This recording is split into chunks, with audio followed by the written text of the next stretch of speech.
लवकरात लवकर पटकन फास्ट जेवढं स्पीड न होईल तेवढं. आणि त्या लक्षात घ्या, कारण की त्याच्या समोरचा पोर्शन मला शिकवायचा आहे, त्याच्याकरता ते सगळं माहिती असणं जरुरी आहे.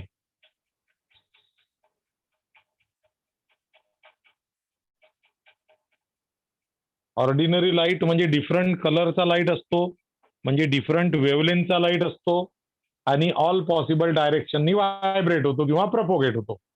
आपल्या घरी जो लाईट आहे तो लाईट तोच असते, साधा लाईट, त्याला आपण ऑर्डिनरी लाईट म्हणतो. मोनोक्रोमॅटिक लाईट हा सिंगल कलर लाईट असतो, म्हणजे सिंगल वेवलेंथचा लाईट असतो. आणि मोनोक्रोमॅटिक लाईट हा सगळ्या डायरेक्शननी प्रपोगेट होऊ शकतो. म्हणजे ऑर्डिनरी लाईटमध्ये आणि मोनोक्रोमॅटिक लाईटमध्ये एकच फरक आहे. तर ऑर्डिनरी लाईट जो आहे हा डिफरंट कलरचा लाईट आहे आणि ऑल पॉसिबल डायरेक्शननी प्रपोगेट होतो. मोनोक्रोमॅटिक लाईट मात्र सिंगल कलरचा लाईट आहे आणि ऑल पॉसिबल डायरेक्शननी तो पण काय होतो, प्रपोगेट होतो. आता मोनोक्रोमॅटिक लाईट काय असते?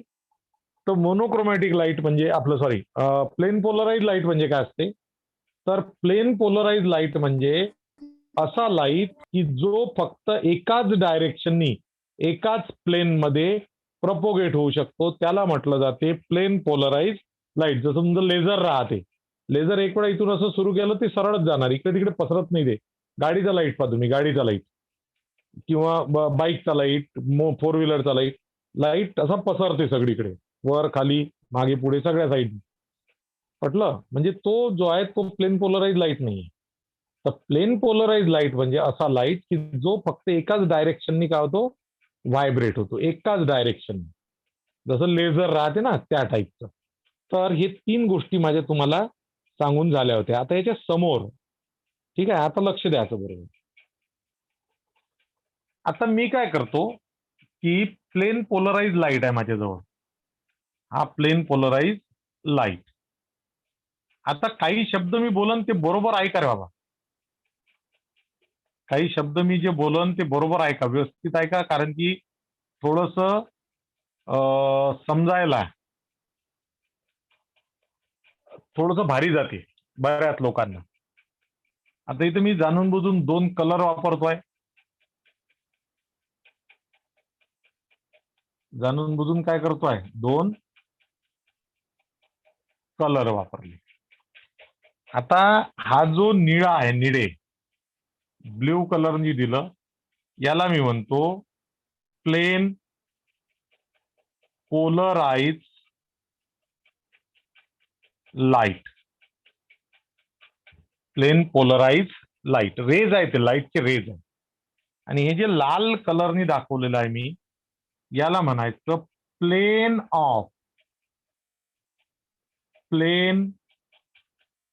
Polarise light. 2 वेगवेगळ्या गोष्टी आहेत. हे जे आहे हे ऍक्च्युअल लाईट रेज आहेत निळ्या रंगाचे, आणि हे लाईट रेज ज्या प्लेन मध्ये व्हायब्रेट होत आहे ते प्लेन म्हणजे हे. आलं लक्षात? आता इथं मला जर एक्झाम्पल द्यायचं झालं तर आपण बसचं किंवा कारचं एक्झाम्पल देऊ. कारमध्ये बसलेले लोक, कारमध्ये बसलेले लोक म्हणजे हे निळे, प्लेन पोलराइज लाईट. आणि ती कार ज्याच्यात ते लोक बसलेले आहे ते झालं plane polarise light. Plane polarise लाईटचं प्लेन म्हणजे ज्या प्लेनमध्ये, प्लेन म्हणजे एरोप्लेनची गोष्ट नाही, प्लेन म्हणजे प्रतल, जे जॉमेट्रीमध्ये तुम्ही शिकले होते 8व्या-9व्या वर्गात, ठीक आहे ना. तर ज्या प्लेन मध्ये ते रेज व्हायब्रेट करत आहे, प्रपोगेट होत आहे, ते प्लेन आहे. झालं? आता मी काय करणार, या प्लेन पोलराइज लाईटला एका सोल्युशन मधून मी पास करणार. इथं मी काय करतो, ग्लुकोजचं सोल्युशन घेतो, ग्लुकोज सोल्युशन. ठीक आहे, हे पूर्ण ग्लुकोजचं सोल्युशन आहे. आता त्याच्यातून मी हे प्लेन पोलराइज लाईट, आता टॉर्च आहे तो असं इमॅजिन करायचं की असं हे आहे, कंटेनर आहे, या कंटेनर मध्ये ते ग्लुकोजचं सोल्युशन आहे, इथे तो टॉर्च आहे, असा टॉर्च. ठीक आहे. या टॉर्च मधून प्लेन पोलराइज लाईट निघाला असा, तो लाईट असा चालला त्याच्यातून, असं कन्सिडर करायचं, असं समजायचं. असं पाहिलं तर मग ते समजत नाही बरोबर. असं वाटते बा हा इकडून कुठून चालला, ती असं कन्सिडर करा. त्या टॉर्च मधून तो निघाला आणि याच्यातून आपण त्याला पास करतो. इमॅजिन करा ना, ग्लास घ्या एक, त्या ग्लासमध्ये पाणी करा, पाणी घ्या. एखादं तुमच्या घरी टॉर्च असेल ना, मोबाईल घ्या, मोबाईलचा टॉर्च त्या ग्लास जवळ लावून टाका असा असा. हा लक्षात बस, तशी सिच्युएशन आहे. पटलं काय? हो सर. हो सर. हा, असं करायचं. मग आता हा लाईट जर याच्यातून पास केला तर हा जो सबस्टन्स आहे ना, हा सबस्टन्स प्लेन पोलराइज लाईटच्या प्लेनला, प्लेन पोलराइज लाईटच्या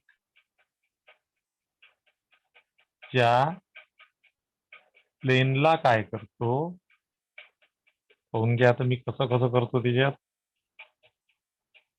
प्लेन पोलराइज लाईटच्या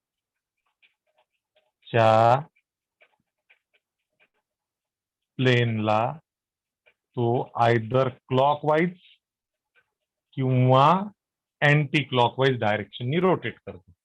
हे असं होतं, असं पाहून घ्या माझा हात. हे असं होतं, इथे जायपर्यंत ते असं झालं, किंवा मग ते असं होतं, ते असं झालं. हे कोणतं रोटेशन आहे? क्लॉकवाईज रोटेशन झालं, पर्टिक्युलर डिग्री मधून झालं ते. हे अँटी क्लॉकवाईज रोटेशन, बरोबर आहे. Clockwise rotation of clockwise rotation of plane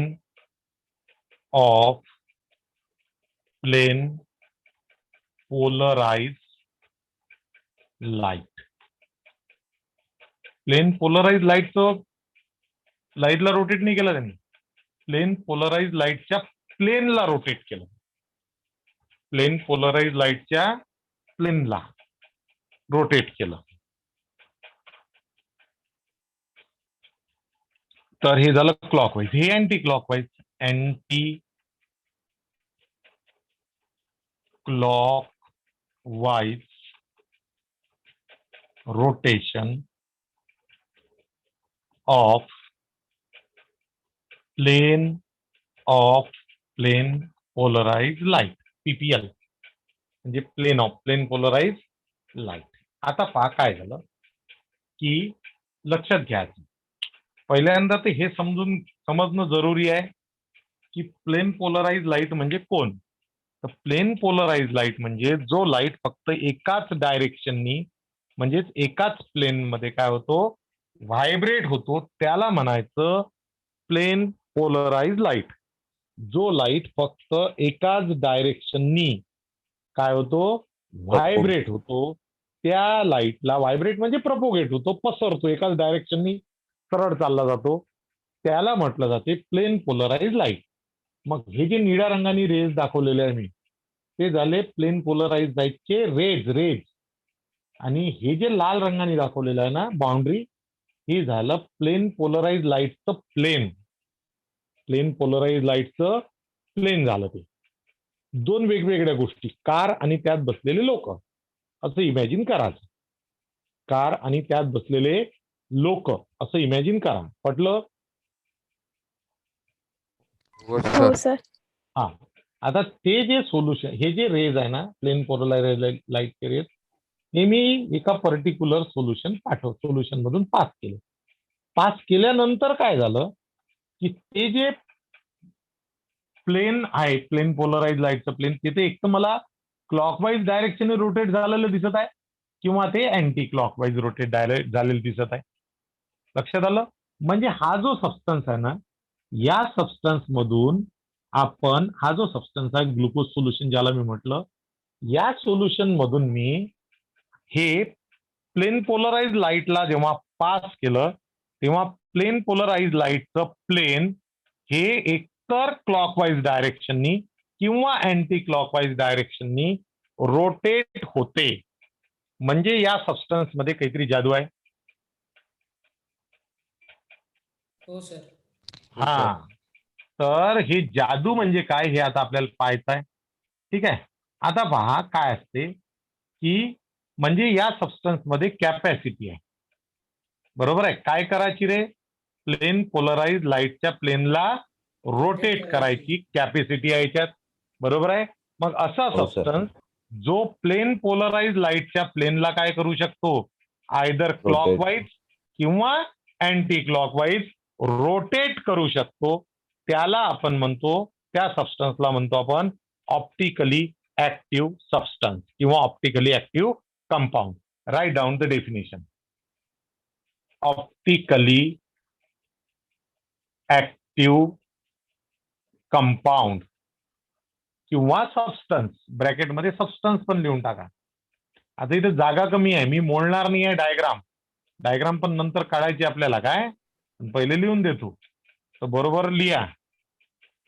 those substances. म्हणजे आधी डायग्राम नाही काढू का? नाही नाही नाही नाही नाही, पहिले हे लिहा, मग मी सांगेन तेव्हा डायग्राम काढा. Those substances which having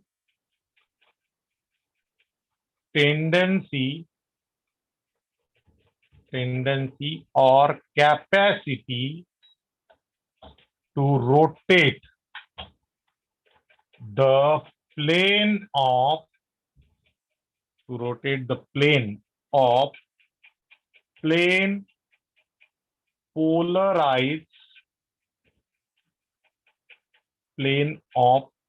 polarized light either in clockwise or in, खाली लिहितो काय, or in anti-clockwise direction are called as काय म्हणायचं? Optically active substance. Optically active substances लिहा. For example 2-chlorobutane, glucose, fructose, lactic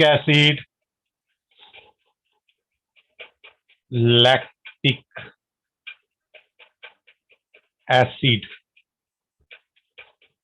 चला लिया.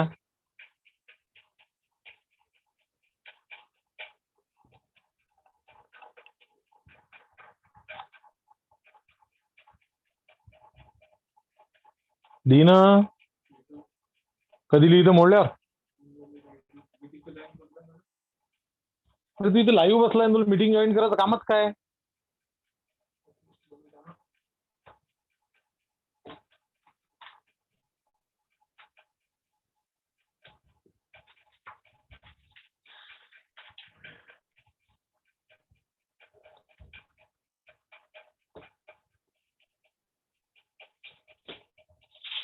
ते झाल्यानंतर हे डायग्राम पण काढा रे. सर ते ग्लुकोज नंतर काय लिहिलं? ग्लुकोज नंतर फ्रुक्टोज, FRUCTO, इथं ऑर लिहिजा काय. ग्लुकोज, फ्रुक्टोज, लॅक्टिक ऍसिड लिहा. डायग्राम पण काढा. डायग्राम खालचं सगळं लिहायचं, सगळं जसं मी लिहिलं तसं सगळं.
झालं का रे?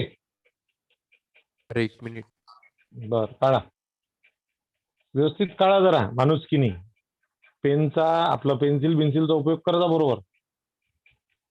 म्हणजे आता रफ काढलं चालते, व्यवस्थित वहीत काढायचं चांगलं.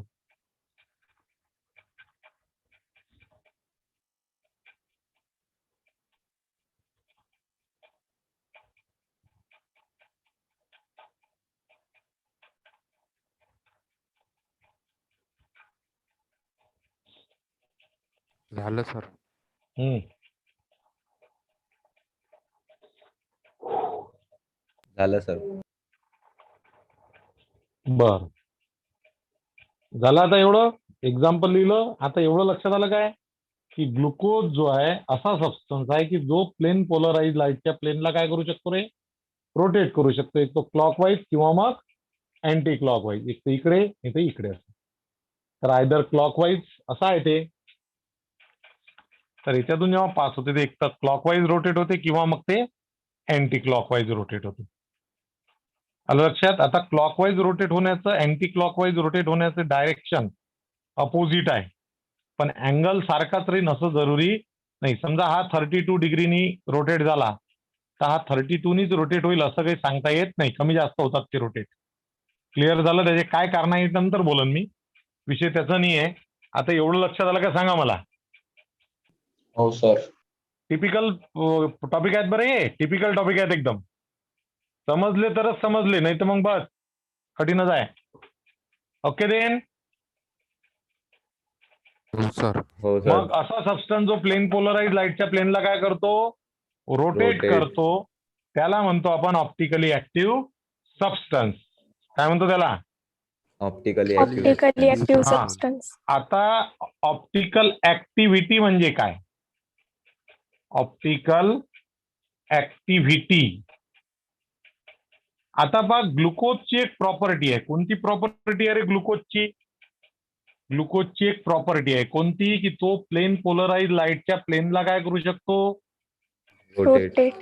रोटेट करू शकतो. आयदर क्लॉकवाईज किंवा anti clockwise. Anti clockwise. Anti-clockwise. ही जी एखाद्या सबस्टन्सची प्रॉपर्टी असते त्याला म्हटलं जाते. आता समजा हे इमॅजिन करा, हे असं एखादं झाड आहे, असं हे जमिनीत आहे काय, हे झाड आहे असं रूट बीट सगळं, आणि हे असं झाड आहे मस्त. आता याला जर समजा एखादी बकरी घासली, या झाडाला खाजवलं तिनं स्वतःच्या अंगाला, ते झाड हालते का? नाही. नाही. नाही. पण तेच जर समजा एखादी म्हैस जर घासली जोऱ्याने, तर ते झाड हलणार की नाही हलणार सांगा मला? हालते. हा, म्हणजे ते झाड खाजून, बॉडी त्याला घासून ते झाड हलवणे ही कॅपॅसिटी म्हशीमध्ये आहे, पण बकरीमध्ये आहे का? नाही. नाही. हा, मग तसंच इथं असते की प्लेन पोलराइज लाईटच्या प्लेनला क्लॉकवाईज किंवा अँटी क्लॉकवाईज रोटेट करणे हे सगळ्या सबस्टन्सेसला नाही जमत. सगळे सबस्टन्सेस मध्ये ही प्रॉपर्टी नसते. ही काही काही सबस्टन्सेस मध्येच असते. पटलं बोलणं? जसं त्या झाडाला झाड हलवणे हे म्हशीचे कॅरेक्टरिस्टिक मध्ये बसलं, पण ते एखादा कुत्रा घासला दिला किंवा एखादी बकरी घासली तर ते झाड हलणार नाही, एवढी गोष्ट पक्की आहे. मग तसंच इथं असते. मग ही जी प्रॉपर्टी आहे ना, प्लेन पोलराइज लाईटच्या प्लेनला काय करते? रोटेट करणे. यालाच म्हणतात optical activity. The property of substance the property of substance to rotate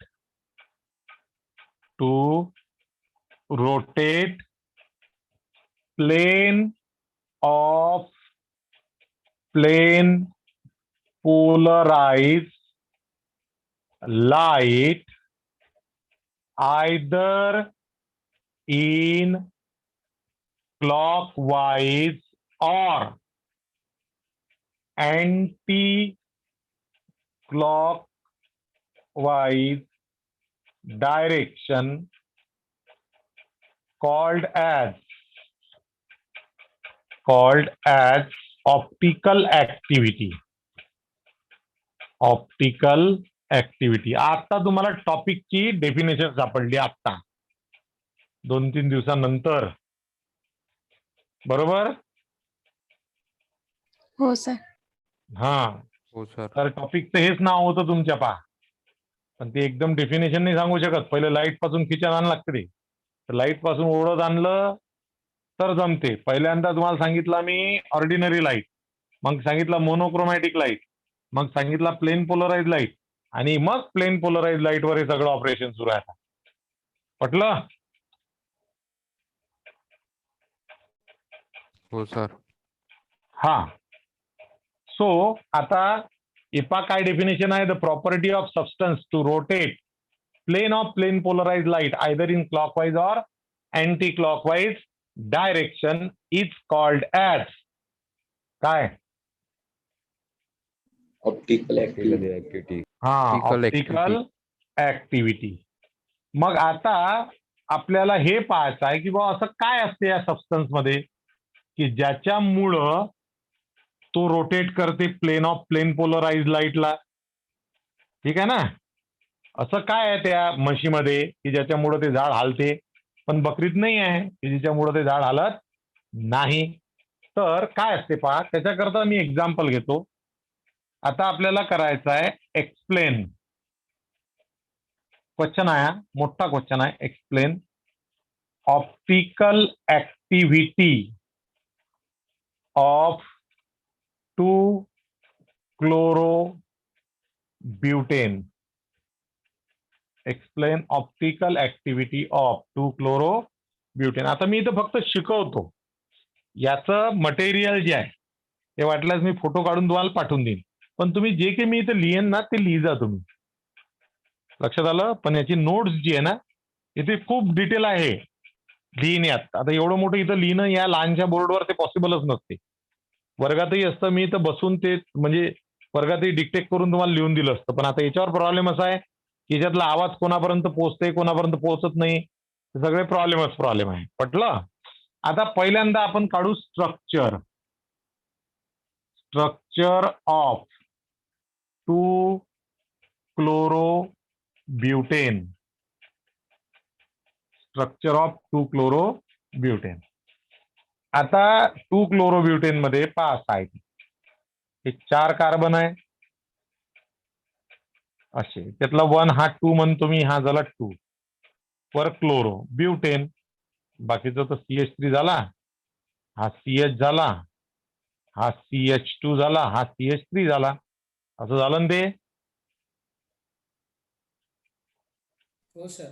हा, आता इकडे लक्ष द्यायचं. लक्ष द्या हो मेटकर साहेब.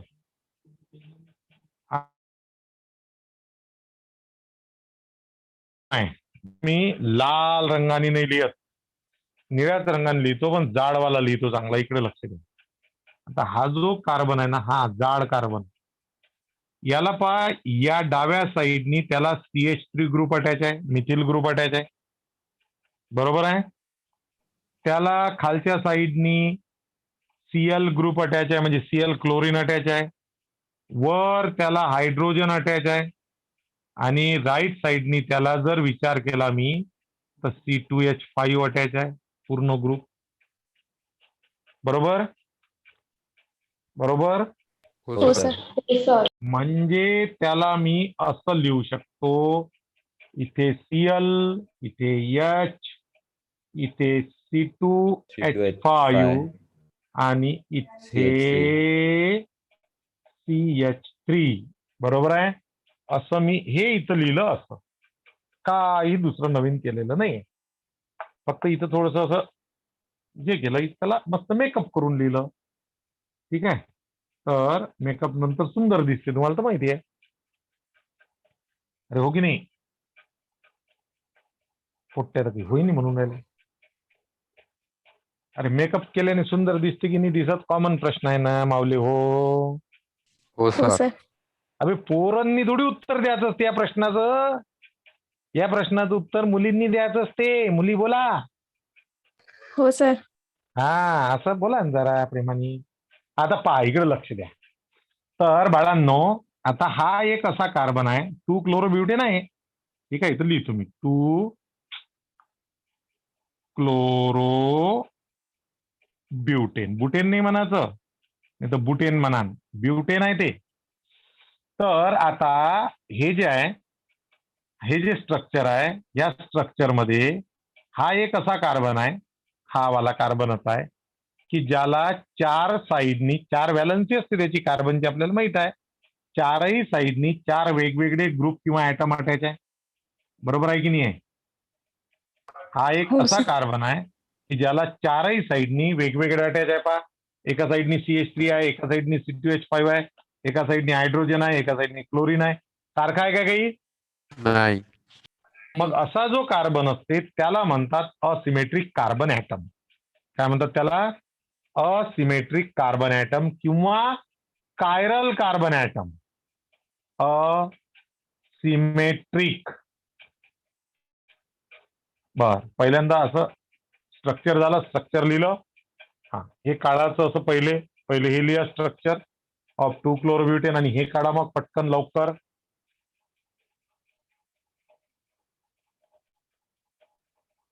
लवकर काढा, उभा आहे तुम्ही, वाटपात तुमची. त्याला पॉइंट नंबर 1 द्या स्ट्रक्चरला.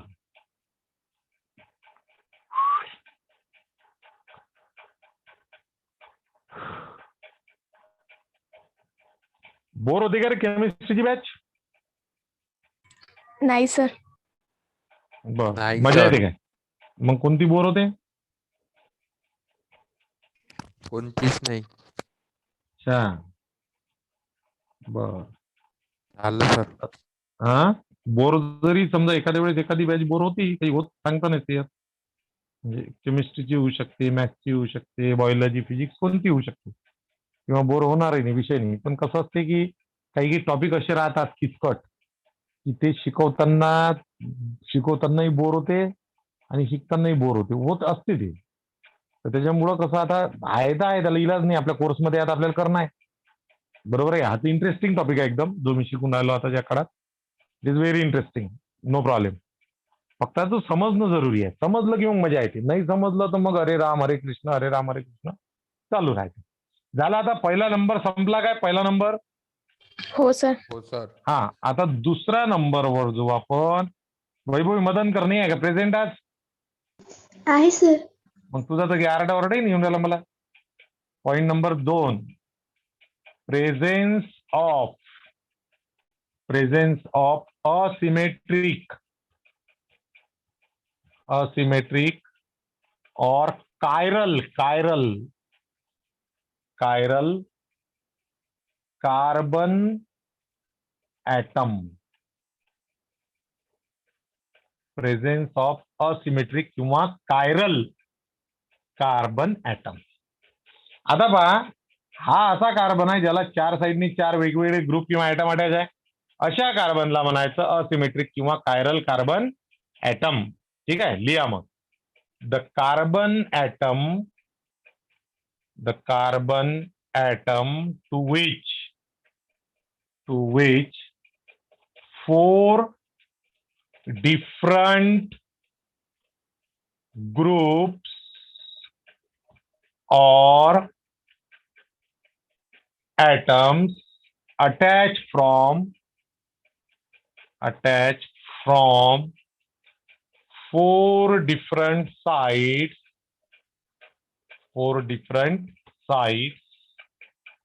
called as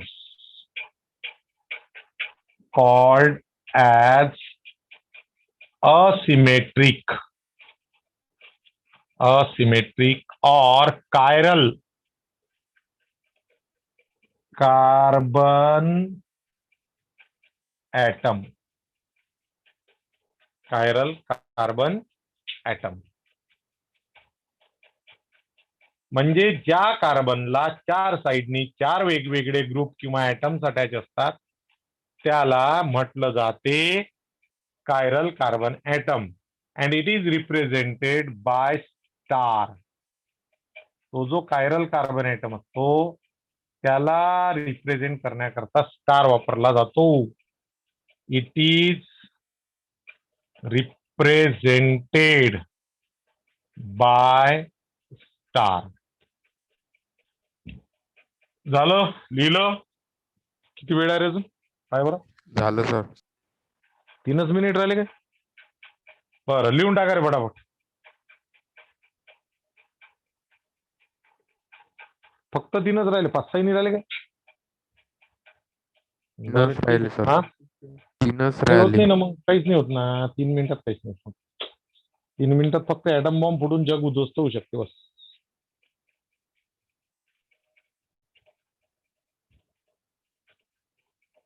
ठीक आहे ना. आता याच्या समोरचा बराच टॉपिक आहे अजून. उद्याचे दिवस पुरून जाते आपल्याला हे.